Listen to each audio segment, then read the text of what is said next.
Hello, everybody, and welcome to episode number 62 of the PT Footy Podcast. I am your host, Peter. Today I'm joined by Steph Hello, how you doing, guys? and Richard. Hello, everybody. Viva Porto. Sporting, uh, Sporting. Benfica. This is going to do that. I might just as well hop in. Tumba na uh, casa.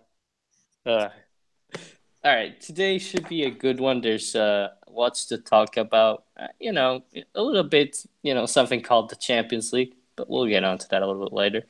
We're going to start with the league, the Liga NOS, and we're going to start with Porto, that kind of smacked Moreirense without, being too bothered. Abubakar scored 3 times.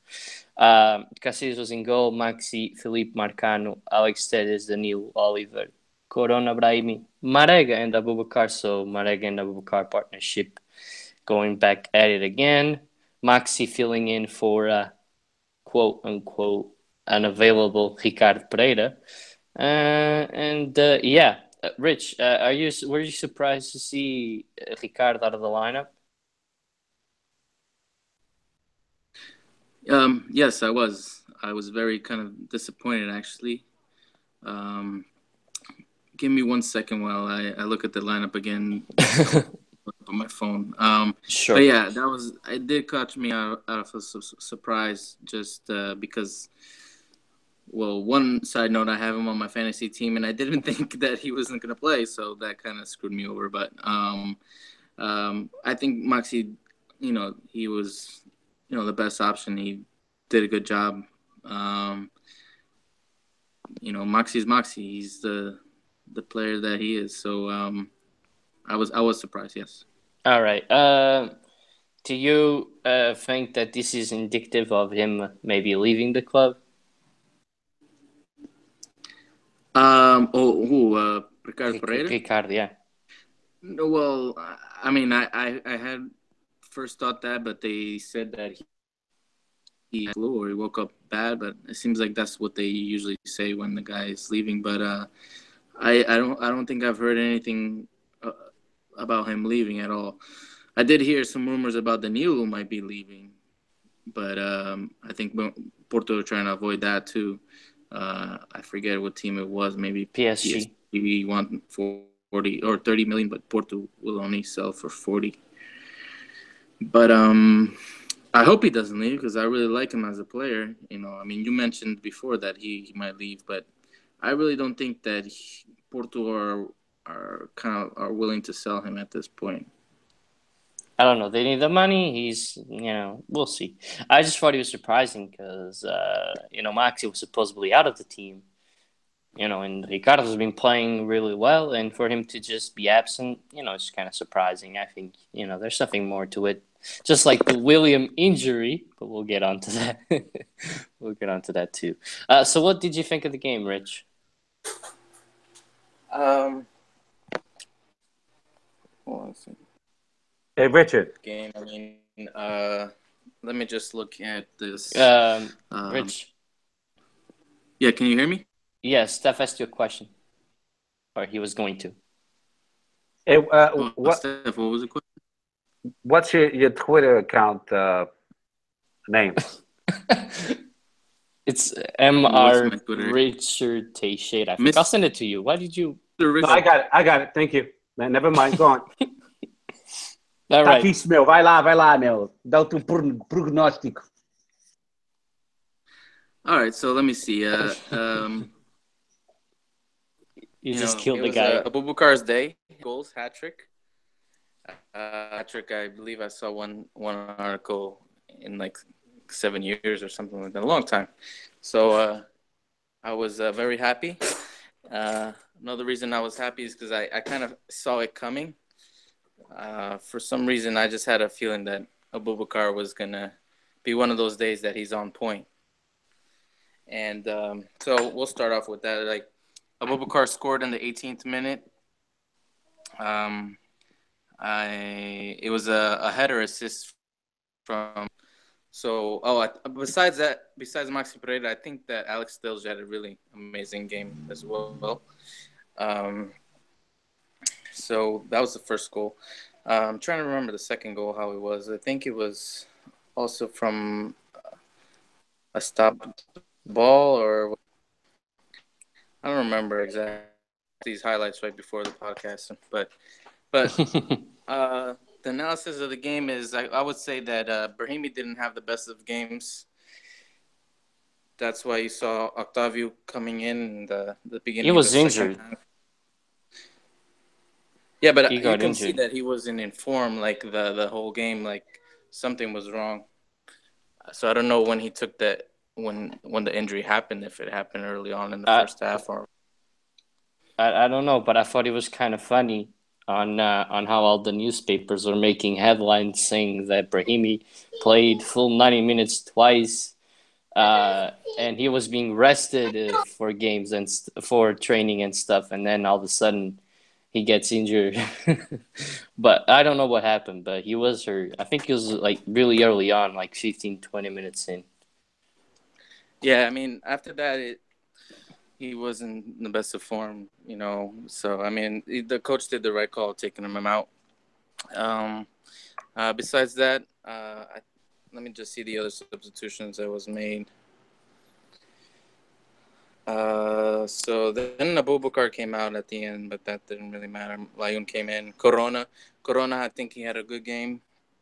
Anani came in, also really good. Um, and Marega, I mean, what did you think about Marega? I mean, he had a shot off the bar, but besides that, I don't think he was. I got You know, my. and Yeah, go ahead. Go ahead. I mean, one of the goals, I think it was, the second goal now I remember that Bubakar had was like a shot from Marega, Oh, rebound. that was a terrible miss. Yeah. You should have slot that home.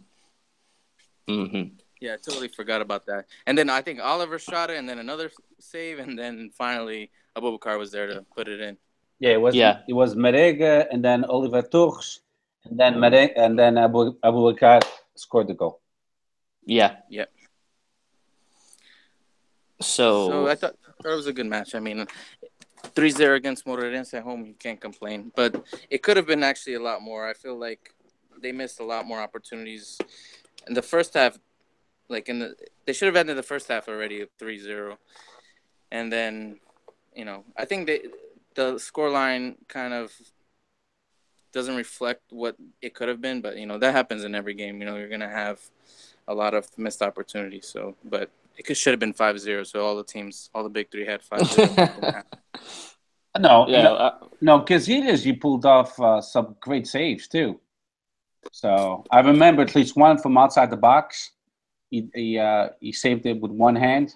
Oh yeah. Yeah.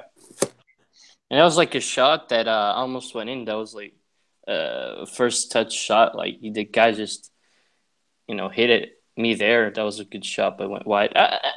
I mean, I don't think Moreirense troubled Port too much, though. No. I think he was, after the second goal, it's kind of over. But I did like that they were trying to attack a bit more. But, sometimes I just wonder how some of these players are professionals when they can't even make a 2-yard pass. Kind of ridiculous. Yeah, that bothers me too. It just takes like the first goal. Like, luckily they got a goal early on, like 18th minute. That's pretty early. So, Moreirense had no chance, but they had to go and try to. It opens up the game a little bit more. So that's when Porto plays better. And even the other big three, they play better when the other team is trying to recover the goal. Well, yeah, obviously it makes for a better game as well. But yeah, I mean, I don't think there's too much to add to this. Rich, not Rich. Steph, what do you think? Is there anything you like to say? Well, the first half, Porto kind of started a little bit mellow. I was watching the game on Goal TV, and then the Spanish commentators, they actually do a pretty good job. You could tell they do a lot of research to get to know the Portuguese Liga NOS and the teams, and Porto kind of was like just playing. They had possession of the ball, but not attacking aggressively. And then all of a sudden, the first goal showed up, and I did see a better Porto. Um, but there's no doubt Porto dominated. You could see that Sergio Conceição is always active on the sideline, instructing his players much better than Nuno Espírito Santo. And that, me as a Sportingista, that's what scares me. It's this coach. He got charisma, and I think he found the formula to have a very dangerous Porto again, which is needed. I like to see the league the way it is now, even with Rio Ave on top. So having a strong Porto, it's a huge benefit for the Liga NOS Portuguese league, because when it's a race of only two teams, it's not healthy at all. So definitely, hands down, Porto played well, and they will have a great season this year. Uh-huh.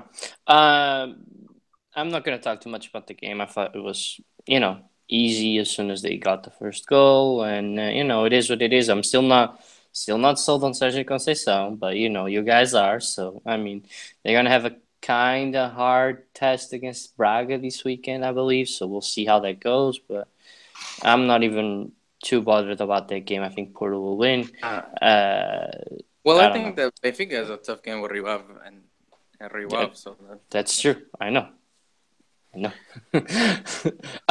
Rich, I was going to ask you what you thought about the loan deal for Rafa Soares. Well, honestly, to be honest, I was a little upset because it seems like they keep because the loan wasn't just a loan. There's also a buyout option also at the end of the loan if they want to keep him.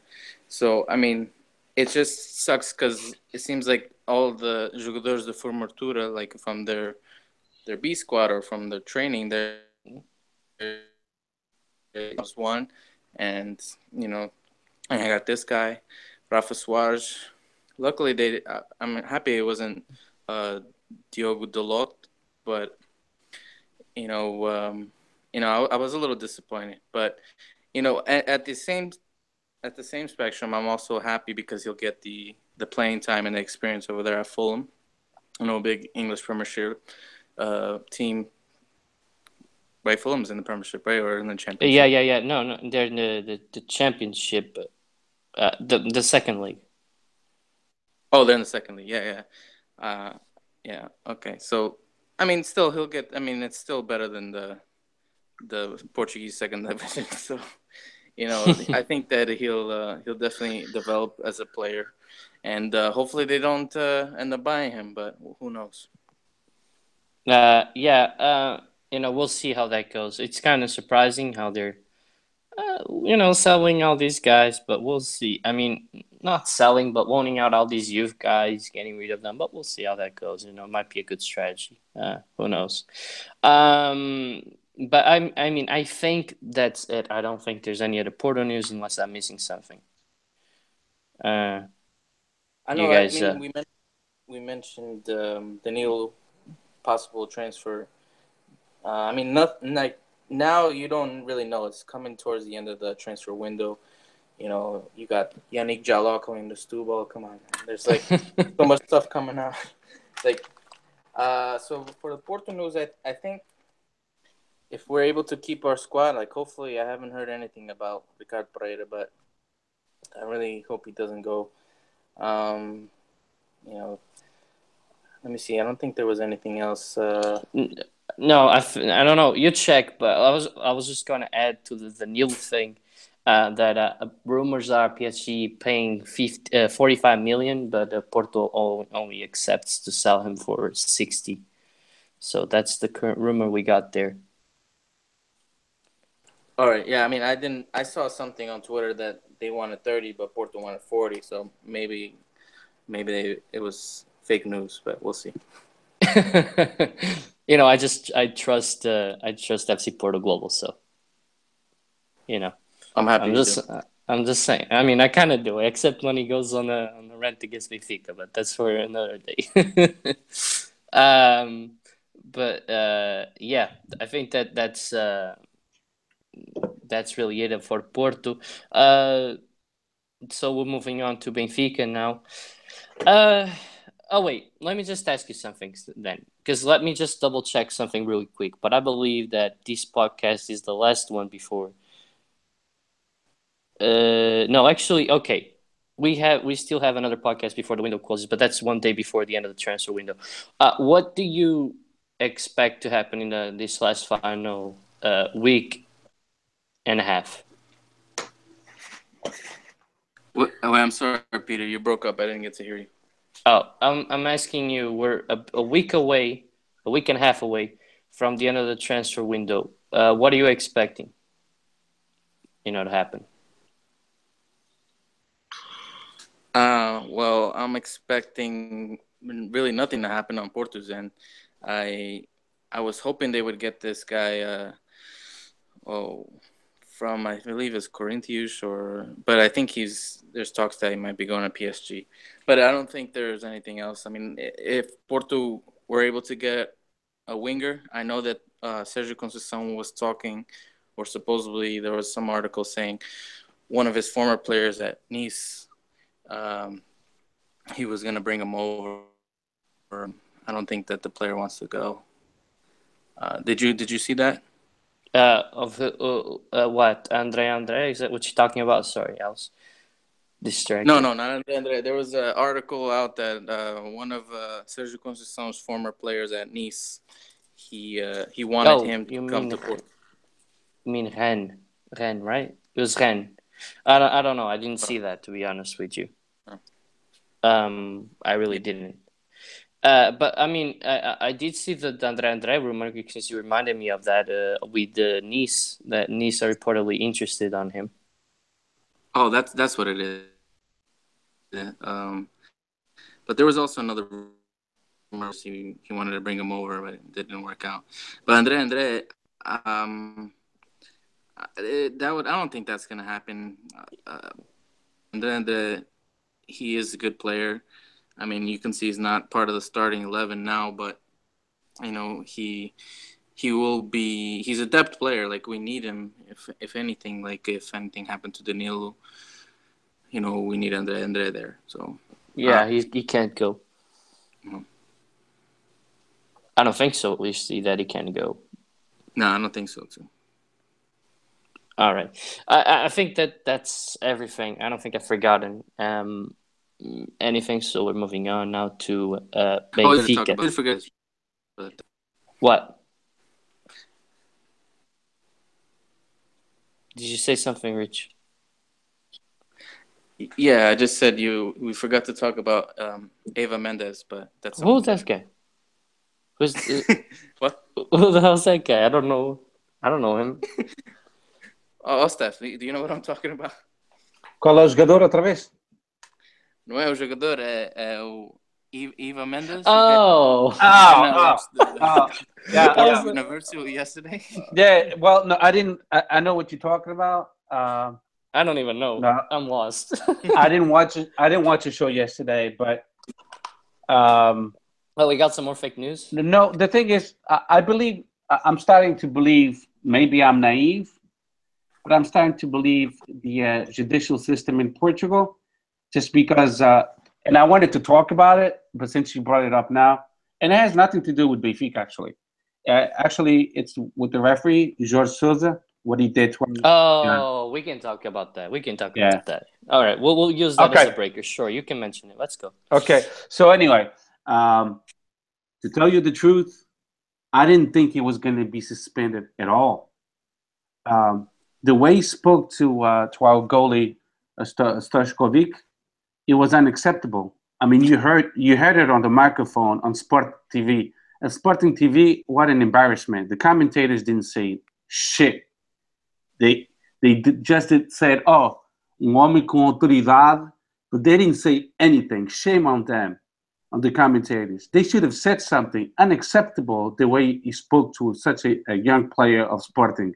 Unacceptable. So when he got the 3-game suspension, I was like, wow.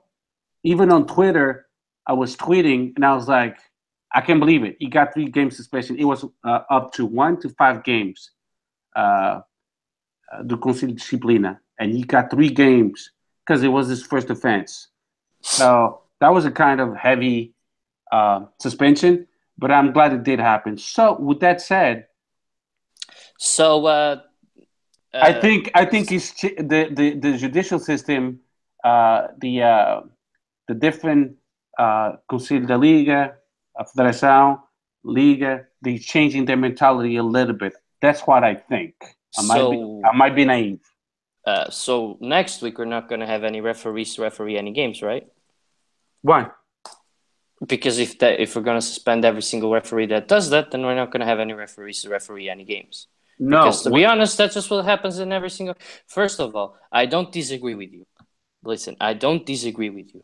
But players speak way worse than that to referees, and they don't red card them. They don't yellow card them, because if they do, then they're going to be ruining the show, the game, quote unquote.